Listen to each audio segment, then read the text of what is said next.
यहाँहरू सबैजनालाई फेरि पनि जय मसीह। परमेश्वरलाई म धन्यवाद दिन्छु आजको यो विशेष नेपाली बाइबल सर्वे क्लासमा फेरि उहाँले हामीलाई यसरी आएर सिक्ने अवसर दिनुभएको छ। अनि जतिजना मसँग लाइभ जोड्नु भएको छ यहाँहरूलाई पनि म स्वागत गर्न चाहन्छु। यो अनलाइन मार्फत भइरहेको बाइबल सर्वे क्लास यहाँहरूको लागि आशिष र उत्साहको कारण भएको छ भनिकन म विश्वास गर्दछु। अनि मेरो प्रार्थना पनि दिन प्रतिदिन यही छ कि मलाई सुन्ने हरेक व्यक्तिहरू अझ प्रभुको डरमा, अझ प्रभुको ज्ञानमा, प्रभुको भयमा, प्रभुलाई आदर गर्दै, प्रभुको इच्छा बुझेर उहाँको मनपर्दो व्यक्ति बन्दै अगाडि बढ्नु भइकोस् भन्ने मेरो प्रार्थना र मेरो लक्ष्य यही छ। एउटा कुरा भन्न मन लाग्यो सुरु गर्नुभन्दा अगाडि। अहिले जसरी हामीले केवल एक दिनमा आधा घण्टाको समय हामी वचन सिक्नको लागि हामीले निकालिरहेका छौँ। अनि म तपाईँलाई भन्न चाहन्छु यो एक आधा घण्टाको समय चाहिँ हाम्रो कतिचोटि टिभी हेर्न थाल्यो भने 1-1.5 घण्टा त्यत्तिकै जान्छ। मोबाइल चलाउन थाल्यो या कुनै सोसल मिडियामा गएर हेर्न थाल्यो भने घन्टौँ बितेको हामीलाई पत्ता लाग्दैन। या एक दुसरासँग कुराकानी गऱ्यो भने पनि समय निक्लिरहेको हुन्छ। तर म यहाँहरूलाई याद दिलाउन चाहन्छु, मात्र आधा घण्टा, धेरै लामो समय होइन, मात्र आधा घण्टा यदि तपाईँले वचन सिक्नको लागि तपाईँले अलग्याउनु भयो, तपाईँले यसलाई एउटा विशेष समयको रूपमा आफ्नो जीवनमा वचन सिक्ने एउटा महत्त्वको रूपमा, अवसरको रूपमा लिनुभयो भने निश्चय नै यो आधा घण्टाले तपाईँको जीवनलाई धेरै माथि रूपान्तरण गर्नेछ। हालेलुया। म विश्वास गर्दछु जसले प्रभुको वचनको निम्ति परिश्रम गर्दछ, वचनलाई सिक्ने भोक र तृष्णा हुँदछ, ती हरेक व्यक्तिहरू परमेश्वरबाट तृप्त हुनेछन् र यति मात्र होइन, परमेश्वरबाट चलाइने पनि छन्। म आशा गर्दछु आउने दिनमा तपाईँले यी सिकेका वचनहरू तपाईँको लागि निकै आशिषका कारण हुनेछ भनिकन म विश्वास गर्दछु। आउनुहोस् हामी आजको क्लासमा जानुभन्दा अगाडि हामी छोटो प्रार्थना गर्नेछौँ। प्रभुको अगुवाई र प्रभुको सहायताको निम्ति, प्रभुको ज्ञानको निम्ति हामी प्रार्थना गर्नेछौँ। प्रभु, हामी तपाईँको चरणमा आउँदछौँ। तपाईँको नाउँलाई हामी धन्यवाद दिन्छौँ। तपाईँ सर्वशक्तिमान, सर्वव्यापी र सर्वज्ञानी परमेश्वर। तपाईँ परमेश्वर मानव जातिलाई प्रभु एउटा विशेष मिसनको लागि बनाउनु भयो। अनि तपाईँले दिन प्रतिदिन आफ्नो त्यो महान काम प्रभु तपाईँले आफ्ना मानिसहरूबाट पुरा गर्दै हुनुहुन्छ। धन्यवाद गर्दछौँ प्रभु। जसै बितेका दिनहरूमा हामी प्रभु तपाईँको वचनबाट प्रभु धेरै कुराहरू सिक्ने, बुझ्ने आशिष प्राप्त गर्ने अवसर पायौँ। म विश्वास गर्दछु प्रभु आज पनि तपाईँ हामीसँग बोल्नुहुनेछ, आज पनि तपाईँले हामीलाई अगुवाई गर्नुहुनेछ। हाम्रो यो बाइबल प्रभु सर्वेको क्लासलाई आधा घण्टाको समयलाई तपाईँको हातमा दिँदछौँ। सबै जतिजना अनलाइन आएर प्रभु युट्युब मार्फत यो सेवामा भाग लिनुहुन्छ, प्रत्येकलाई तपाईँले आशिष गर्नुहोस् र तपाईँको अनुग्रहमा डोर्याउनुहोस्। सबै कुरामा धन्यवाद दिन्छु। महिमा, आदर प्रभु तपाईँलाई दिँदै माग्दछौँ यो बिन्ती प्रार्थना ख्रीष्ट येशू प्रभुको नाउँमा। आमेन, आमेन। प्रभुलाई महिमा भइकोस्। हामीले लेवीको पुस्तकमा हेर्दै थियौँ। हिजोको दिनमा हामीले लेवीको पुस्तक सुरु गऱ्यौँ अनि त्यस ठाउँमा हामीले लेवीको पुस्तकभित्रको कुराहरू, मुख्य कुराहरूलाई हामीले विचार गऱ्यौँ। अनि कस्तो परिस्थितिमा लेखिएको थियो त्यो पनि हामीले विचार गऱ्यौँ। लेवीको पुस्तकको 2 भागको विभाजनलाई पनि हामीले मोटामोटी हेरेका थियौँ। आज हामी अझै लेवीकै पुस्तकमा अझै यसको भित्री ब्याकग्राउन्डहरू हामी हेर्नेछौँ। आज चाहिँ हामी मेगा थिम्सहरू, मुख्य विषयवस्तुहरू लेवीको पुस्तकमा के हो त, वास्तवमा पुरा लेवीको पुस्तकले परमेश्वर के कुरा लेवीको पुस्तकद्वारा मानिससँग बाँड्न चाहनुहुन्छ या मानिसलाई सिकाउन चाहनुहुन्छ, ती मेगा थिमको बारेमा आज हामी विचार गर्नेछौँ। जब हामी मेगा थिमको बारेमा विचार गर्दछौँ, मेगा थिम चाहिँ यस्तो हो, त्यसले चाहिँ पुरा पुस्तकलाई नै समेटेको हुँदछ, पुरा पुस्तकलाई नै त्यसले चाहिँ ओगटेको हुँदछ। अनि यदि डिप स्टडी गर्ने हो भने हामीले यही पहिला चाहिँ मेगा थिमको आधारमा एउटा पोइन्टको आधारमा रहेर हामीले अध्ययन गर्न सक्दछौँ। यो एउटा अध्ययनको एउटा सिलसिला पनि हो, एउटा मेथड पनि हो। अनि पहिलो मेगा थिम लेवीको पुस्तकमा छ बलिदान या भेटीको विषयमा, सैक्रिफाइस और अफरिङ्स। जति पनि भेटीको सम्बन्धी कुराहरू, बलिदान, विशेष गरी यहाँ चाहिँ बलिदान भन्ने शब्द चलाइएको छ। बलिदानहरूको विषयमा चाहिँ हामी यो पुस्तकमा पाउँदछौँ। अझै अर्कोचोटि अर्को नेक्स्ट एपिसोडमा अझ म तपाईँलाई ती बलिदानको बारेमा र त्यो बलिदानले हाम्रो जीवनमा, आत्मिक जीवनमा राख्ने अर्थको बारेमा अर्को एपिसोडमा म बताउनेछु, बोल्नेछु। आज चाहिँ म तपाईँलाई मुख्य विषयमा मैले इन्ट्रोड्युस गराउँदैछु कि यहाँ चाहिँ बलिदानहरूको विषयमा पाउँदछौँ। करिब 5 अलग अलग प्रकारका बलिदानहरू हामी लेवीको पुस्तकमा पाउँदछौँ। अनि यी 5 किसिमका बलिदानहरू कुन कुन छन् त्यो हामी हेर्ने नै छौँ नेक्स्टमा। यो 5 किसिमका बलिदानहरूले साधारणतया 2 प्रकारको अर्थहरू राख्दछ। जब पनि इस्राएलीहरूले बलिदान चढाउँदथे त्यो चढाइएको बलिदानले चाहिँ 2वटा मिनिङ, 2वटा अर्थलाई समातेको हुँदथ्यो, या 2वटा अर्थ चाहिँ त्यो कुरामा प्रकट भएको हुने गर्दथ्यो। पहिलो चाहिँ जब इस्राएलीहरूले बलिदान चढाउँथे पहिलो अर्थ चाहिँ के हो त, के कुरा जान्थ्यो भन्दाखेरि उनीहरूले चढाएको बलिदानद्वारा धन्यवाद, प्रशंसा या भक्तिका कुराहरूलाई प्रकट गर्ने गर्दथ्यो। जति पनि उनीहरूभित्र भएको त्यो एउटा कृतज्ञ हृदय थियो। अब भित्र भएको प्रेमलाई प्रभु म प्रेम गर्छु मात्र भनेर त पुग्दैन, काममा देखिनु पर्यो। प्रभु म तपाईँलाई धन्यवाद दिन्छु भनेर मात्र त भएन, त्यो धन्यवाद दिने कुरा त काममा पनि देखिनु पर्यो। अनि इस्राएलीहरूले जब पनि बलिदान चढाउँदथे पहिलो कुरा चाहिँ उनीहरूले बलिदान चढाउँदाखेरि उनीहरूको भित्र भएको प्रभुप्रतिको प्रेम, प्रभुप्रतिको जुन धन्यवादको एटिट्युड, जुन प्रभुप्रतिको आदरको भाव, त्यो चाहिँ प्रकट भइरहेको हुँदथ्यो। त्यही हो आज पनि हामी जब प्रभुलाई दिनको निम्ति मुट्ठी बढाउँदछौँ, हाम्रो धन सम्पत्ति चिजहरू हामी प्रभुको सेवाको लागि दिँदछौँ, यसले पनि यही देखाउँदैछ कि म प्रभुलाई, प्रभुको कामप्रति धन्यवादी छु, म कृतज्ञ छु, म भक्ति चढाउन चाहन्छु भन्ने एउटा प्रमाण हो हामीले चढाउने भेटीहरू, हामीले प्रभुलाई दिने जति पनि आर्थिक र भौतिक कुराहरू छ। त्यसमा पहिलो अर्थ चाहिँ उनीहरूले बलिदान चढाउँदाखेरि परमेश्वरलाई धन्यवाद, प्रशंसा र भक्तिको प्रकट उनीहरूले गरिरहेका हुन्थे, भक्तिको प्रकटीकरण हुने गर्दथ्यो। दोस्रो अत्यन्तै महत्त्वपूर्ण, जब उनीहरूले यो 5 किसिमका बलिदान चढाउँदथे, यो 5 किसिमका बलिदान चढाउँदाखेरि दोस्रो अर्थ चाहिँ हो उनीहरूले प्रायश्चित गरिरहेका हुँदथे। अझ भनौँ उनीहरूको पापको लागि पश्चाताप गरिरहेका हुँदथे। अब कसरी म तपाईँलाई छोटकरीमा बताउन चाहन्छु। तपाईँलाई थाहा छ पाप त्यो बेलामा इस्राएलीहरूले गर्दथे, तर इस्राएलीहरूले गरेको पापको निम्ति चाहिँ जानवरको थुमाको रगत उनीहरूको पापको निम्ति बगाइने गरिन्थ्यो। बलिदान भनेपछि केही न केही कुरा त्यहाँ बलिदान हुनु पर्थ्यो, केही न केही कुरा त्यहाँ चढाइनु पर्दथ्यो। अनि इस्राएलीहरूले चाहिँ जब पनि उनीहरूले पश्चाताप गर्दथे, विशेष गरी लेवी 16 अध्यायमा पढ्यो भने त्यहाँ चाहिँ द डे अफ एटोनमेन्ट भनिन्छ, प्रायश्चितको दिन भनेर वर्षको एक दिन चाहिँ प्रायश्चितको दिन राखेको थियो। सबै इस्राएलीहरू चाहिँ त्यो दिनमा उपवास बसेर, भाङ्रा लगाएर, आफ्नो टाउकोमा खरानी गसेर, राम्रो वस्त्र खोलेर, भाङ्रा लगाएर, अनि त्यसपछि एउटा जानवरलाई उनीहरूले परमेश्वरको बलिदानको निम्ति उनीहरूले सेपरेट गर्ने गर्दथे, ताकि उनीहरूले गरेको पापको निम्ति अब चाहिँ यो जानवरबाट मेरो पाप कटौती हुँदैछ। याद गर्नुहोस्, हाम्रो जीवनले पाप गरेको छ।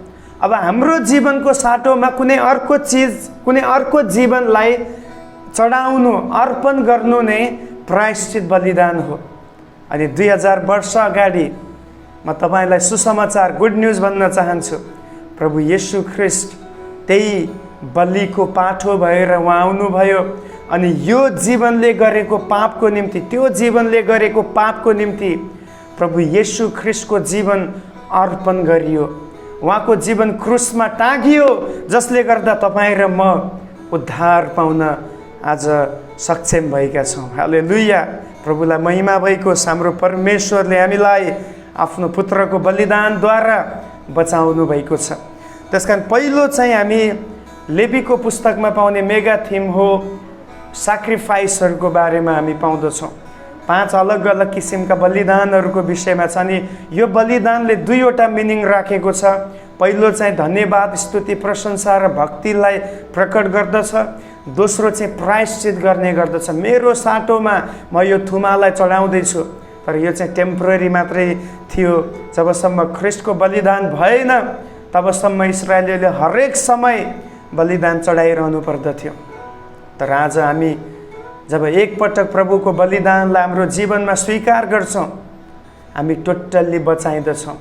अब दुबारा उपरान्त फेरि अर्को कुनै कुरा हामीले चढाइरहनु खाँचो छैन प्रायश्चित गर्नको निम्ति। प्रभुलाई महिमा भइकोस्। दोस्रो विषय, दोस्रो मेगा थिम जो लेवीको पुस्तकमा छ त्यो हो आराधनाको विषयमा छ। हालेलुया, आराधना गर्ने विषयमा छ। अनि यहाँ चाहिँ आराधना भन्नाले फेरि गाना गाउने कुरा म गरिरहेको छैन। लेवीको पुस्तकमा कहीँ पनि इस्राएलीहरूले गाना गाएको, गिटार बजाएको या इन्स्ट्रुमेन्ट्स प्ले गरेको हामी पाउँदैनौँ। फेरि पनि म भन्दैछु, एउटा आराधनाको पाठ हो। हामी जब गाना गाएर हामी एक्साइटेड भएर नाच्दै उफ्रँदै प्रभुलाई आराधना गर्छौँ, त्यो एउटा पाठ हो। It is a just part. तर अरू पनि धेरैवटा क्षेत्र छ। अब इस्राएलीहरूले त्यहाँ कसरी आराधना गर्दथे? उनीहरूले चाहिँ चाडपर्वहरूलाई सेलिब्रेट गर्ने गर्दथे, चाडपर्वहरू मनाउने गर्दथे। लगभग 7 अलग अलग किसिमका चाडपर्वहरू इस्राएलीहरूको निम्ति तोकिएको थियो। वर्षमा उनीहरूले 7वटा अलग अलग चाडहरूलाई सेलिब्रेट गर्नुपर्दथ्यो। अनि यी चाडहरू चाहिँ यी इस्राएलीहरूले आफ्नो आफ्नो परिवारसँग मिलेर उनीहरूले मनाउने गर्दथे। एउटा उत्सव थियो। It is a celebration. यो चाहिँ एउटा उत्सव थियो। अनि उत्सव जहिले पनि कहाँ हुन्छ? जहाँ विजय छ, जहाँ आशिष छ, जहाँ छुटकारा छ, जहाँ चङ्गाई छ, जहाँ उद्धार छ, जहाँ परमेश्वरको उपस्थिति छ, त्यहाँ मात्रै उत्सव हुने गर्दछ। यदि कुनै ठाउँमा निराशा छ, कुनै ठाउँमा समस्या छ, कुनै ठाउँमा बिमारी छ, मृत्यु छ, शोक छ भने त्यहाँ उत्सव हुन सक्दैन। अनि याद गर्नुहोस्, क्रिस्चियनहरू जब पनि भेला हुन्छन् उनीहरू उत्सव मनाउने गर्दछ। हालेलुया। किन उत्सव? किनभने हामी विजयी भएका छौँ। We are victorious in Christ. येशूमा हामी विजयी भएका छौँ। ख्रिस्टले हामीलाई आफ्नो पुनरुत्थानको शक्तिद्वारा सधैँको निम्ति विजय तुल्याउनु भएको छ। हामी के कुरामा विजय भएका छौँ? हामी पापमाथि विजय भएका छौँ। अब उपरान्त हामी पापको दास होइनौँ, हामी परमेश्वरको दासहरू हौँ। हामी शैतानको शक्तिहरूमाथि, त्यसको षड्यन्त्रमाथि विजय भएका छौँ। अब उपरान्त शैतानले आफ्नो मर्जीमा हाम्रो जीवनमा काम गर्न सक्दैन, किनभने हामी प्रभुको रगतद्वारा सुरक्षित गरिएका छौँ। शैतानको शक्तिमाथि हामी विजय भएका छौँ। अनि तेस्रो कुरा, हामी चाहिँ विशेष गरी हाम्रो आदतहरूमाथि, पुरानो स्वभावहरूमाथि पनि हामी विजय भएका छौँ। अब उपरान्त यदि हामीले चाह्यौँ भने, यदि हामी प्रभुको वचनअनुसार जियौँ भने हामी पाप नगरिकन पनि अगाडि जिउन सक्दछौँ। हालेलुया। म आशा गर्दछु तपाईँले बुझ्दै हुनुहुन्छ। पहिलो हामीले पापमाथि विजय पायौँ, दोस्रो हामीले शैतानको शक्तिबाट विजय पायौँ, तेस्रो हामीले मृत्युबाट पनि विजय पाएका छौँ, अनि चौथो चाहिँ हाम्रो आदतहरूमाथि विजय पाएका छौँ। त्यसकारण आज हामी हरेक दिन सेलिब्रेट गर्न सक्दछौँ। हामी यो उत्सवलाई हामी घोषणा गर्न सक्दछौँ, प्रभु तपाईँले मुक्ति दिनुभयो, प्रभु तपाईँले बचाउनु भयो, प्रभु तपाईँले मलाई सबै शक्तिहरूमाथि विजय तुल्याउनु भयो। प्रतिदिन we can declare the God's victory in our life. Hallelujah.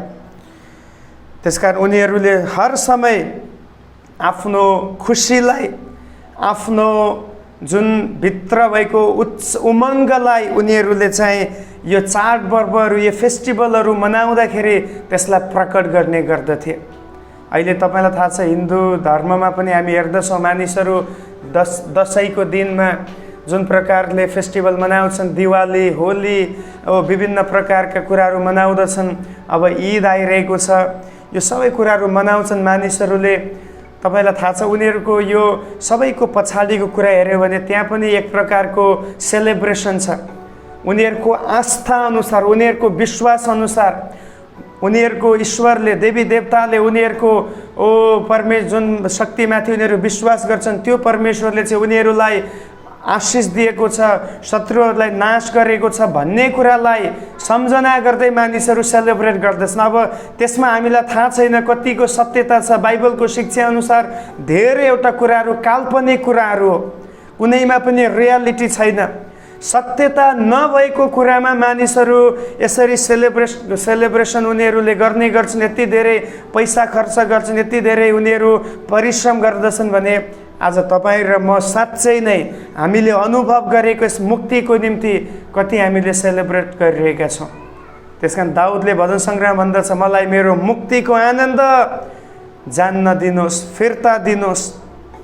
मुक्तिको आनन्दलाई अनुभव गरेर जिउनु आजको दिनमा खाँचो छ। हालेलुया। अनि त्यसै गरी हामी हेर्दछौँ तेस्रो कुरा, विशेष गरी लेवीको पुस्तकमा तेस्रो मुख्य विषय, तेस्रो मेगा थिम भनेको चाहिँ गुड हेल्थको बारेमा, स्वास्थ्यको बारेमा, वेलबिङ भनिन्छ अङ्ग्रेजीमा, एकदम स्वस्थताको बारेमा पनि बताएको हामी पाउँदछौँ। भनाइको अर्थ परमेश्वरले लेवीको पुस्तकमा केही नियमहरू दिनुभएको छ, केही उहाँले कानुनहरू बनाउनु भएको छ। अनि त्यो नियमहरू चाहिँ तपाईँलाई थाहा छ उनीहरूको शारीरिक, उनीहरूको मानसिक, उनीहरूको आत्मिक जीवनको बारेमा परमेश्वरले दिँदै हुनुहुन्छ। अब त्यहाँ विशेष गरी हामीले हेऱ्यो भने चाहिँ किन परमेश्वरले यहुदीहरूलाई स्वस्थताको विषयमा शिक्षा दिँदै हुनुहुन्छ, एउटा ध्यान दिनुहोस्। किनभने अब इस्राएलीहरू चाहिँ they became children of God, उनीहरू परमेश्वरको सन्तान भइसकेका छन्, तिनीहरू परमेश्वरको प्रजा भइसकेका छन्। अनि यसकारण परमेश्वरको प्रजा भएको कारणले, परमेश्वरको छोराछोरी भएको कारणले गर्दा अब उपरान्त उनीहरूको नाम परमेश्वरसँग जोडिएको छ। हालेलुया। त्यसकारण परमेश्वरका छोराछोरीहरू सधैँभरि चङ्गाइमा, आरोग्यतामा, सुस्वास्थ्यतामा एउटा आशिष र प्रशस्तताको जीवन जियोस् भन्ने परमेश्वर इच्छा गर्नुहुन्छ। यसकारण उहाँले स्वस्थताको विषयमा पनि शिक्षा दिनुभएको छ। तीनवटा कुराहरू विशेष हामी पाउँदछौँ स्वस्थताको विषयमा। पहिलो चाहिँ खानाको विषयमा नियम प्रभुले दिनुभएको छ। खाना, पुरानो नियममा धेरै कुराहरू शुद्ध र अशुद्ध खानाहरूको बारेमा पाउँदछौँ। परमेश्वरले यस कारणले दिनुभयो ताकि उहाँलाई विश्वास गर्ने प्रजाहरू सधैँभरि स्वस्थ हुन सकोस्। डाक्टरको भनाइअनुसार मानव जीवनमा लाग्ने 70% भन्दा बढी बिमारी चाहिँ हाम्रो अस्वस्थ खानपिन शैली र अव्यवस्थित खानपिन शैलीको कारणले गर्दा हुने गर्दछ। प्रिय भनाइको अर्थ जुन कुरा परमेश्वरले इस्राएलीहरूको लागि अशुद्ध ठहराउनु भयो, यदि त्यसलाई साइन्टिफिकली पनि हेऱ्यो भने त्यो चाहिँ मानव जीवनलाई हानि गर्ने कुरा नै साबित भएको छ। अब यसमा दुईटा कुरा आउँछ। एउटा चाहिँ अब हामी भन्ने गर्दछौँ अब त नयाँ नियममा सबै कुरा शुद्ध भइसकेको छ, नयाँ नियममा चाहिँ कुनै पनि कुरा अब हामी खान सक्छौँ, प्रार्थनाद्वारा शुद्ध हुन्छ। डेफिनेटली त्यो शुद्ध छ, तर त्यो भित्र भएको कीटाणु, त्यो भित्र भएको असर गर्ने शक्ति चाहिँ त्यो भित्र नै छ।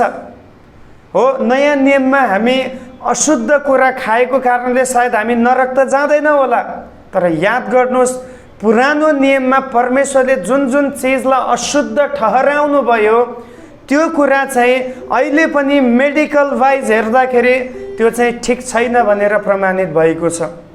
उदाहरणको लागि सुँगुरको मासु धेरैलाई मनपर्ने मासु हो। परमेश्वरले पुरानो नियममा टोटल्ली प्रोहिबिटेड गर्नुभएको थियो। अनि अहिले पनि सुँगुरको मासुको बारेमा साइन्टिफिकली डक्टरको भनाइअनुसार त्यसमा धेरै जर्म्सहरू हुने गर्दछ, धेरै कीटाणुहरू हुने गर्दछ, जो चाहिँ हामी मानव जीवनलाई जब हामी त्यसलाई खाँदछौँ त्यसले हामीलाई केही न केही असर गर्छ भन्ने नै प्रमाणित भएको छ। तपाईलाई थाहा छ विश्वमा सबैभन्दा, म एउटा रहस्य तपाईलाई बताउँदैछु खानपिनको विषयमा लिएर, विश्वमा सबैभन्दा बढी इन्टलेक्चुअल एकदमै बौद्धिक क्षेत्रमा माथि बढेको जाति भनेको यहुदी जाति हो। अनि किन यहुदी जाति चाहिँ बौद्धिक क्षेत्रमा यति उनीहरू माथि बढे भन्नुस् त? सबैभन्दा बढी डेभलपमेन्टका कुराहरू, शक्तिशाली कुराहरू इजरायलले पत्ता लगाएको छ। इभन अमेरिका भन्दा पनि अझ टपमा छ यो कुरामा इजरायल भन्ने देश। किन यहुदीहरू यति माथि पुगे खास गरी बौद्धिक क्षेत्रमा? कारण चाहिँ उनीहरूले खानपिनको कुरालाई एकदमै ध्यान दिने गर्दछन्। कुन कुराले उनीहरूको शरीरलाई नाश गर्छ, कुन कुराले उनीहरूको ब्रेनसँग खेलबाड गर्छ, त्यो कुराहरूलाई उनीहरूले कहिले पनि छुँदैनन्। त्यसै मैले यो क्लास मार्फत तपाईलाई यो भन्न खोजेको होइन कि तपाईँ यो खानुहोस् यो नखानुहोस् भन्न खोजेको होइन, तर याद गर्नुहोस् प्रभुको वचन हिजोको वचन आज पनि अर्थपूर्ण छ। हिजो परमेश्वरले जुन रिजनले यहुदीहरूलाई त्यो कुरा बताउनु भयो त्यो आज पनि उत्तिकै अर्थपूर्ण छ। यदि त्यो बेलामा अशुद्ध छ भने आज पनि हामीले खाँदाखेरि त्यसले गर्ने असरहरू, त्यसले पुर्याउने नोक्सानीका कुराहरू त छँदैछ। फेरि पनि भन्दैछु, खाएको कारणले तपाईँ नरक त जानुहुन्न, तर त्यसले गर्ने शारीरिक हानि नोक्सानी त छँदैछ। आज जति पनि सुगर, ब्लड प्रेसर, अन्य विभिन्न पेट सम्बन्धी बिमारीहरू, ग्यास्ट्राइजेसनका प्रब्लमहरू, टाउको दुख्ने बिमारीहरू, विभिन्न प्रकारका जोइन्ट पेनहरू, युरिक एसिडका कुराहरू किन हुन्छ? त्यसको पछाडिको रिजन हो अव्यवस्थित खानपिन शैली। त्यसकारण प्रिय, प्रभुले हामीलाई बुद्धि दिनुभएको होस्, प्रभुले हाम्रो समझ खोल्नु भएको होस्, के कुरा हाम्रो लागि फाइदाको छ, के कुरा हाम्रो लागि नोक्सानीको छ, त्यो हामीले ध्यान दिन सकेका हौँ। हिजो मैले तपाईँलाई भनेको थिएँ हामीले किन व्यभिचार गर्नु न, किनभने हामी पवित्र आत्माको मन्दिर हौँ। अब यसै सम्बन्धमा म खानपिनको कुरालाई पनि जोड गर्न चाहन्छु। यदि हाम्रो शरीर पवित्र आत्माको मन्दिर हो भने अशुद्ध पार्ने या हाम्रो शरीरलाई नाश गर्ने, हाम्रो शरीरलाई हानि पुर्याउने खानाहरू पनि हामीले प्रोहिबिट गर्नुपर्दछ, त्यसलाई हामीले इन्कार गर्नुपर्दछ। I hope you are getting me. तपाईँ मलाई बुझ्दै हुनुहुन्छ? यदि बुझ्दै हुनुहुन्छ भने एउटा आमेन लेख्नु होला। त्यसकारण पहिलो चाहिँ प्रभुले स्वस्थताको विषयमा, उहाँले खानपिनको विषयमा देखाउनु भयो। तपाईँले पढ्नुभयो भने लेवीको पुस्तक 11 अध्यायमा यो कुरालाई तपाईँ पाउन सक्नुहुन्छ, तपाईँले त्यसलाई पढ्नु होला। अनि दोस्रो चाहिँ विशेष गरी बिमारीको विषयमा पनि बताउनु भयो। बिमारी, जति पनि बिमारीहरू आउँदछ त्यसमा कसरी बार्ने। अब यसैसँग जोडेर अहिलेको हाम्रो कोभिड-19 को समस्या, कोरोना भाइरसको समस्यालाई म राख्न चाहन्छु। अहिले कोरोना भाइरस लागेपछि त्यो व्यक्तिलाई के गरिने गर्छ? क्वारेन्टाइनमा राखिन्छ। 14 डेजसम्म क्वारेन्टाइन राखिन्छ, उसको इलाज चलाइन्छ। अब उसलाई क्वारेन्टाइन भन्नाले यही हो, उसलाई चाहिँ परिवारदेखि, मानिसहरूदेखि चाहिँ एउटा अलग्गै कोठामा, अलग्गै ठाउँमा उसलाई राखिने गरिन्थ्यो। अब यो कुरा चाहिँ लेवीकै पुस्तक तपाईँले 13 देखि 15 अध्यायसम्म हेर्नुभयो भने वास्तवमा यसको सिद्धान्त, क्वारेन्टाइन गर्ने सिद्धान्त चाहिँ it is from the Bible. यो चाहिँ बाइबलबाटै थियो।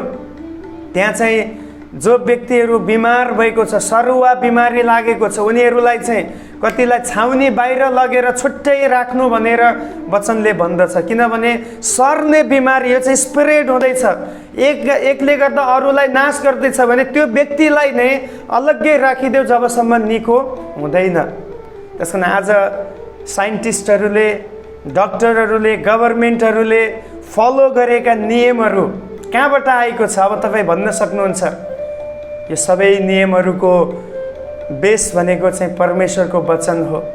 अगाडि नै लेवीको पुस्तक, आजभन्दा 3500 वर्ष अगाडि मूसाले अलरेडी लेखिसकेको थियो, जसलाई छालाको बिमारी या सरुवा बिमारीहरू हुन्छ त्यसलाई चाहिँ अलग्गै राख्नु, क्वारेन्टाइनमा राख्नु, उसलाई कसैले नछुनु, कोही उसको पासमा नजानु भनेर बाइबलले भनेको छ। त्यही कुरा त आज पनि हुँदैछ। आज पनि क्वारेन्टाइनमा राख्ने कुरा यही त हुँदैछ। बुझ्दै हुनुहुन्छ? त्यसकारण दोस्रो चाहिँ स्वस्थताको, यानि कि बिमारी लाग्दाखेरि स्वस्थतालाई कायम गर्ने विषयमा। तेस्रो चाहिँ यौनको विषयमा छ। म तपाईँलाई स्वस्थताकै अन्डरमा रहेर तीनवटा कुरा भन्दैछु। एउटा खानपिनको कुरा, अर्को चाहिँ बिमारी लाग्दाखेरि आफूलाई बचाउने र अरूलाई बचाउने कुरा, र तेस्रो कुरा चाहिँ यौन सम्बन्धको विषयमा हामी पाउँदछौँ। यौन सम्बन्ध पनि हाम्रो स्वस्थतालाई देखाउँदछ। यदि ब्यालेन्स, यानि कि परमेश्वरको व्यवस्थामा रहेर ठिक किसिमको यौन सम्बन्धमा हामी रहन्छौँ भने त्यो चाहिँ हाम्रो आशिषको कारण बन्नेछ।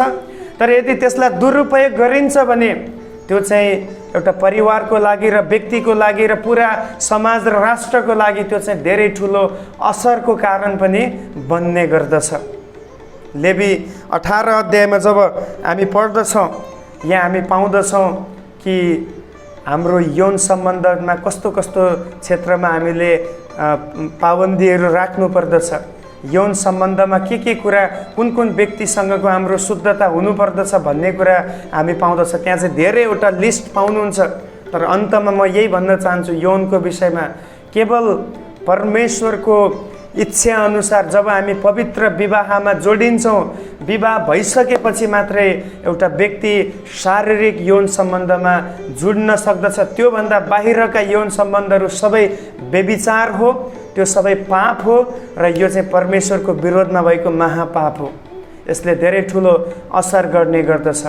त्यसकारण परमेश्वरले स्वस्थताको विषयमा अत्यन्तै ख्याल गर्नुहुन्छ। शारीरिक कुरा पनि आयो, यसमा चाहिँ अब आत्मिक कुरा पनि आएको छ, यसमा मानसिक कुरा पनि जोडिएको छ।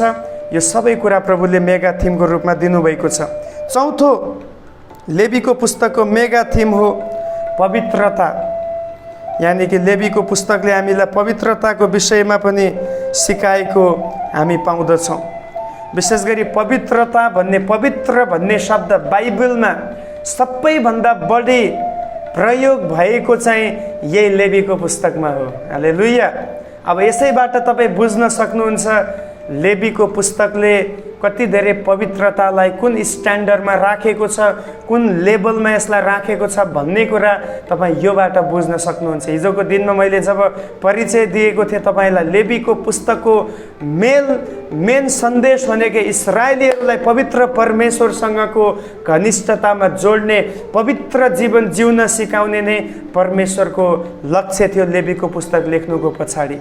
भने लगभग 152 पटक 152 टाइम्स पवित्र भन्ने शब्द लेवीको पुस्तकमा लेखिएको छ। यदि तपाईँ नोट गर्दै हुनुहुन्छ भने नोट गर्न सक्नुहुन्छ। लगभग 152 पटक पवित्र भन्ने शब्द यो पुस्तकमा लेखिएको छ। अनि के हो बाइबल अनुसार पवित्र भन्नेको अर्थ? पवित्र भन्नाले फेरि याद गर्नुहोस्, हामी कोही पनि पवित्र भइसकेका छैनौँ। याद गर्नुहोस्, अहिले पनि हामी पाप गर्छौँ, अहिले पनि हामीमा पाप गर्ने परीक्षाहरू आउँदछ। हामी कोही पनि परमेश्वरको समानतामा, पवित्रतामा सिद्ध भइसकेका छैनौँ। र पनि बाइबलले हामीलाई पवित्र जाति भन्दैछ। किन? बाइबल अनुसार पवित्र भन्ने शब्दको अर्थ हो संसारबाट छुट्याइएको, the one who separated from the world, separated from the sin, यानी कि जुन पापबाट, संसारबाट छुट्याइएको छ, अलग्याइएको छ। अङ्ग्रेजीमा कन्सिक्रेट भनिन्छ। अलग्याइएको जातिलाई, समूहलाई नै पवित्र भनिने गर्दछ। अब इस्राएलीहरूलाई परमेश्वरले कहाँबाट छुटाउनु भयो? तपाईँ बुझ्दै हुनुहुन्छ होला। मिस्र देशको दासत्वबाट छुटाउनु भयो। अनि मिस्र देशले चाहिँ अहिलेको संसारलाई प्रतिनिधित्व गरिरहेको छ। भनेको अर्थ, जब इस्राएलीहरू मिस्रबाट अलग्याइए, उनीहरू पवित्रताको जीवनमा अगाडि बढे। अनि आज तपाईँको र मेरो सम्बन्धमा पनि we are separated from the sin, we are separated from the world, we are separated from the system of this world. यो संसारको सबै पापबाट, सबै कुरा, सिस्टमहरूबाट, चलन तरिका, संस्कृतिहरूबाट, परम्परागत कुराहरूबाट हामी अलग्याइएका छौँ। That's why the Bible calls about us a holy nation. We are a holy nation. हामी पवित्र जाति हौँ। We are chosen by God. We are separated by God. We are consecrated by God. That's why we are called a holy people. त्यसकारण हामी पवित्र जाति भएका छौँ। याद गर्नुहोस्, पवित्र बनाइएको कारणले गर्दा अब उपरान्त फेरि पापमा, फेरि संसारमा, फेरि अन्धकारमा फर्कने हामी कसैलाई पनि अनुमति छैन। हालेलुया। त्यसका चौथो कुरा प्रस्थानको पुस्तकको जो मेगा थीम छ त्यो हो होलीनेस, पवित्रता। अनि पाँचौं कुरा जो लेवीको पुस्तकको मेगा थीमको अन्तिम कुरा, पाँचौं कुरा हो लेवीहरूले गरिने सेवकाई। त्यसलाई लेवाइट्स मिनिस्ट्री भनिन्छ। लेवीय सेवकाई भनेर तपाईँ लेख्न सक्नुहुन्छ। लेवीय सेवकाई। अब लेवीय सेवकाई भनेको के हो? लेवीको कुलबाट पुजाहारीहरू नियुक्त हुने गर्दथे। अब यसलाई अझ साधारण रीतिले यदि बुझाइयो भने पुजाहारीय सेवकाई पनि भन्न सक्छौँ। लेवीय सेवकाईलाई पुजाहारीय सेवकाई पनि भन्न सक्छौँ, किन लेवीको समूहबाट नै पुजाहारीहरू नियुक्त भएका थिए। अब पुजाहारीहरूले गर्ने सेवकाई के थियो? पुजाहारीहरूले गर्ने सेवकाई चाहिँ मध्यस्थताको सेवकाई थियो। हालेलुया। पवित्र परमेश्वर र पापी मानिसको बीचमा जुन मध्यस्थताको काम हुँदथ्यो, चाहे त्यो प्रार्थनाको द्वारा होस्, चाहे त्यो बलिदानको कुरा होस्, चाहे मानिसहरूलाई धर्म विधिहरू सिकाएर होस्, चाहे परमेश्वरको आज्ञा मान्न सिकाएर होस्, जुनसुकै वेबाट भए पनि पुजाहारीहरूको, लेवीहरूको काम थियो मानिस र परमेश्वरको बीचमा मध्यस्थ गर्ने काम। हालेलुया। अनि बाइबलले भन्दछ हामी पनि पुजाहारीहरू हौँ। नयाँ नियममा विश्वास गर्ने हरेक व्यक्तिले पुजाहारीय सेवकाई पाएको छ। मैले अक्सर भन्ने गर्दछु हामी सबैलाई सायद पास्टरीय फुल टाइमको बोलावट छैन होला, फुल टाइम पास्टरीय सेवा गर्ने बोलावट छैन होला, तर हामी सबैलाई पास्टर नभए तापनि पास्टरीय सेवा गर्ने या पास्टरले गर्ने जस्तै मध्यस्थताको काम गर्ने बोलावट चाहिँ हरेक ख्रिस्टियनलाई छ। अझ साधारण रीतिले भन्दा हामी सबै पास्टर बन्न सक्दैनौँ होला, तर पास्टरीय सेवा चाहिँ वी क्यान डू, हामी सबैले गर्न सक्छौँ। त्यसकारण हुन पाओस् हाम्रो आसपासमा भएका नाश भएका मानिसहरूको बीचमा हामी पनि एउटा पुजाहारी बनेर मानिस, पापी मानिस र पवित्र परमेश्वरको बीचमा मध्यस्थ गराउने। मध्यस्थ भन्नाले फेरि मिलाउने काम। येशू पनि आजभन्दा 2000 वर्ष अगाडि पुजाहारी बनेर आउनुभयो, महान पुजारी। अनि उहाँले संसारमा भएको मानिस जातिलाई परमेश्वरसँग मिलाउने काम गर्नुभयो। आज तपाईँ र म पनि मिलाउने व्यक्तिहरू हौँ। हामी बिगार्ने, तोड्ने, भत्काउने व्यक्ति होइन, तर बिग्रिएका, भत्किएकालाई जोड्ने र मिलाउने व्यक्तिहरू हौँ। हुन पाओस् आजको क्लासबाट हामी सबै प्रभुको सेवकाईमा, पुजाहारीय सेवकाईमा बढ्दै जान सकेका हौँ। आजको क्लासलाई हामी यति नै राख्दै यहाँहरू सबैबाट म बिदा हुन चाहन्छु र प्रभुको इच्छा भए फेरि भोलिको दिनमा अर्को लेवीके पुस्तकको अर्को एपिसोड लिएर म आउनेछु। तबसम्मको लागि प्रभुले यहाँहरू सबैलाई आशिष गर्नुभएको होस्। जय मसीह।